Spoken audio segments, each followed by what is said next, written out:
2 ராஜாக்களின் புஸ்தகம் 8ஆம் அதிகாரம் முதல் வசனத்திலிருந்து. எலிசா தான் உயிர்ப்பித்த பிள்ளையின் தாயாகிய ஸ்திரீயை நோக்கி, நீ உன் வீட்டாரோடும் கூட எழுந்து புறப்பட்டு போய் எங்கேயாகிலும் சஞ்சரி, கர்த்தர் பஞ்சத்தை வருவிப்பார், அது 7 வருஷம் தேசத்தில் இருக்கும் என்று சொல்லி இருந்தான். எப்படி வசனம் ஆரம்பிக்குது பாருங்க.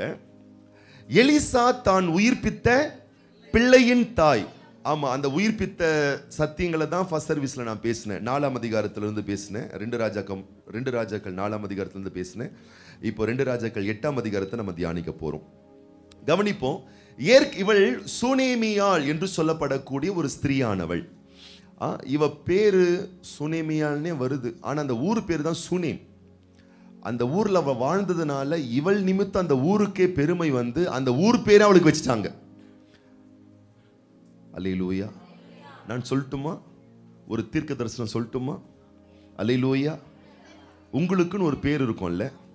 கொஞ்ச நாள்ல ஆண்டவர் உங்களை பிளஸ் பண்ணி ஆசீர்வாதம் பண்ணி உங்களை கிருபையினாலும் நன்மையினாலும் முடிசூட்டி அக்கிரமங்களை எல்லாம் மன்னித்து பாவங்களை எல்லாம் நீக்கி கிழக்குக்கும் மேற்குக்கும் எவ்வளவு தூரமோ அவ்வளவு தூரம் பாவ சாபங்களை உங்களை விட்டு நீக்கி துரத்தி அடிச்சு நன்மையினால் உங்கள் வாயை திருப்தியாக்கி கழுகுக்கு சமானமாய் உங்கள் வயதை வாழுவது போல மாற பண்ணி ஆண்டவர் உங்கள் ஜீவனை பிராணனை அழிவுக்கு விலக்கி பாதுகாத்து கிருபையினாலும் இரக்கத்தினாலும் முடிசூட்டி உங்கள் பேரை பெருமைப்படுத்தி கனப்படுத்தி நன்மையின் கிருபையும் என்றென்றும் உங்களை பின்தொடரும்படி கர்த்தர் செய்து உங்களை கீழாக அல்ல மேலாக, உங்களை வாளாக அல்ல தலையாக மாற்றி இந்த ஊரிலே இந்த பகுதியிலே நீங்கள் குடியிருக்கக்கூடிய இடத்திலே உங்களை கலங்கரை தீபமாய் மலை மேல் உள்ள பட்டணமாய் வைப்பார். அப்படி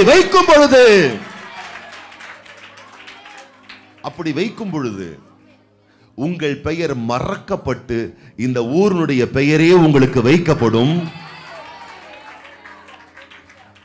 ஒருவேளை நீங்கள் புழல் பகுதியில் வாழ்கிறவர்களாய் இருப்பீர்களானால் இனி வர நாட்களிலே உங்களை புகழ் என்று புகழ்ச்சிக்குரிய நபராய் அழைப்பார்கள். அல்லேலூயா. பக்கத்துல பார்த்து சொல்லுங்க, இந்த ஊரால எனக்கு புகழ் அல்ல, என்னாலேயே இந்த ஊருக்கு புகழ் மேன்மை சிறப்பு உண்டாகும். அந்த ஊரில் எத்தனையோ திரள் மக்கள் இருக்கிறார்கள். ஆனால் ஒரு நபரும் அந்த எலிசா தீர்க்கதரிசி ஏத்துக்கலையா. அங்கிருந்த ஒரு பெண்மணி ஒரு பரிசுத்தவானை ஏற்றுக்கொண்டாள். அந்த பரிசுத்தவானை ஏற்றுக்கொண்டபடியினால் அவள் கனம் பெற்ற மேன்மையான அற்புத அதிசயங்களை காண்கின்ற ஒரு நிலைக்கு வந்தாள். தீர்க்கதரிசி என்னும் நாமத்து நிமித்தம் தீர்க்கதரிசி ஏற்றுக்கொள்ளுகிறவர்கள், ஊழியக்காரர்கள் என்னும் நாமத்து நிமித்தம் ஊழியக்காரர்களை ஏற்றுக்கொள்ளுகிறவர்கள், சுவிசேஷத்தை அறிவிக்க கூடியவர்கள் என்ற நாமத்து நிமித்தம் அவர்களை ஏற்றுக்கொள்ளுகிறவர்கள் அதற்கேற்ற பலனை அடைவார்கள். எங்களை அடாப்ட் பண்ணிக்கோங்க. என்னையா சொல்ல வரீங்க? ஊழியக்காரர் நாமத்து நிமித்தம் ஊழியக்காரர்களை ஏற்றுக்கொள்ளுகிறவர்கள், தீர்க்கதரிசி நாமத்து நிமித்தம் எலிசாவை ஏற்றுக்கொண்டவர்கள் அதற்கேற்ற பலனை அடைந்தார்கள். அல்லேலூயா. அப்படின்னா என்னையா பண்ணணும்? இப்போ ஒரு குழந்தைய தத்தெடுத்தா என்னெல்லாம் பண்ணுவீங்க அந்த குழந்தைக்கு? ஓ, அங்க வரீங்களா? அல்லேலூயா. அவள் அதையெல்லாம் செய்தாள். அவள் பேரை புகழ்ச்சி ஆக்கினார், கனப்படுத்தினார், நன்மையினால் முடிசூட்டினார். இன்றைக்கும் அவள் சரித்திரம் படிக்கிறவள் அல்ல, சரித்திரம் படைக்கிறவளாய் மாறிவிட்டாள். ஏனென்றால் தீர்க்கதரிசி என்னும் நாமத்தின் நிமித்தம் அப்படிப்பட்டவர்களை ஏற்றுக்கொள்ளுகிறவர்கள், அவர்களுக்கு சகாயங்களை செய்கிறவர்கள் அதற்கேற்ற பலனை அடைவார்கள் என்பதே சுனேமியாளுடைய சரித்திரம். வீடு கட்டும் பொழுது பக்கத்தில் பார்த்து, வீடு கட்டும் பொழுது பாஸ்டுக்கு சேர்த்து மேல ஒரு ரூம் போடுங்க. எதுக்குயா? நாங்க அங்க ஃபேமிலியா தங்கி உங்களுக்காக ஜெபம் பண்ணுவோம். அந்த பெரிய மனது கொண்டவர்கள் பெரிய வீடுகளை கட்டுவார்கள்.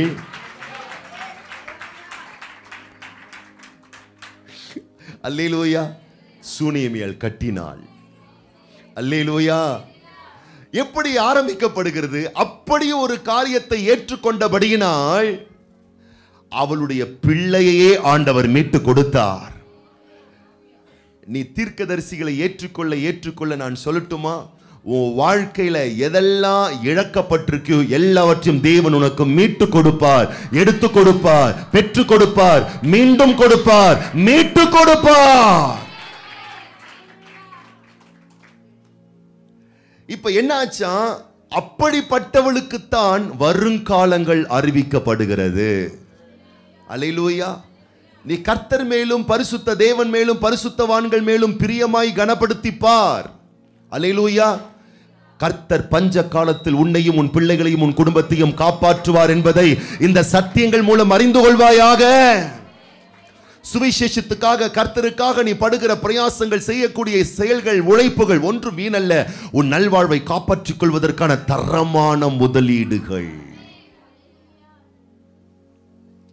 தீர்க்கதரிசி சொல்லுகிறாள், நீயும் உன் பிள்ளைகளும் உன் குடும்பமும் காப்பாற்றப்படும்படிக்கு நீங்கள் சஞ்சரிக்கும்படி வேறு இடங்களை பார்த்து கொள்ளுங்கள். அப்படின்னா என்னையா, அந்த ஊரை விட்டு போயிடணுமா? கிடையாது.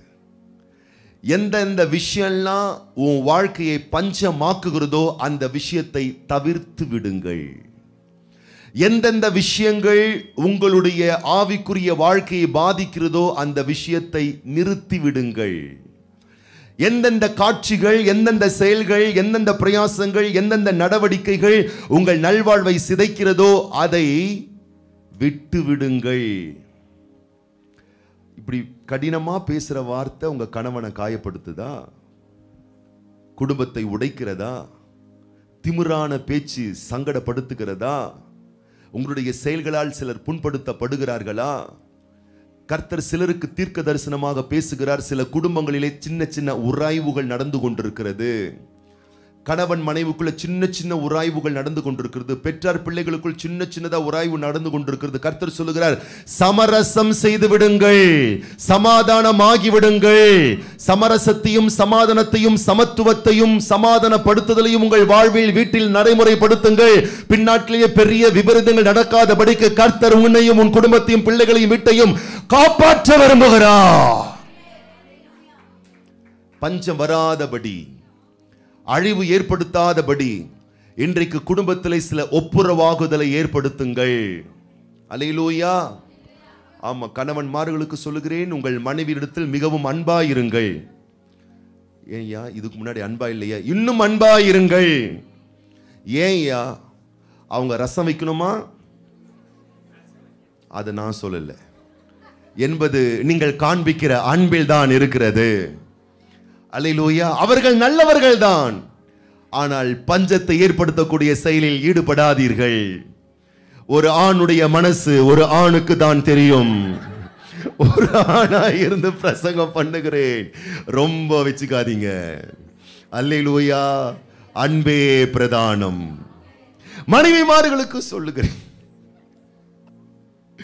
ரொம்ப உங்க கணவர் மேல எரிஞ்சு எரிஞ்சு விழாதீங்க. அல்லேலூயா. என்ன பண்ணுவார்?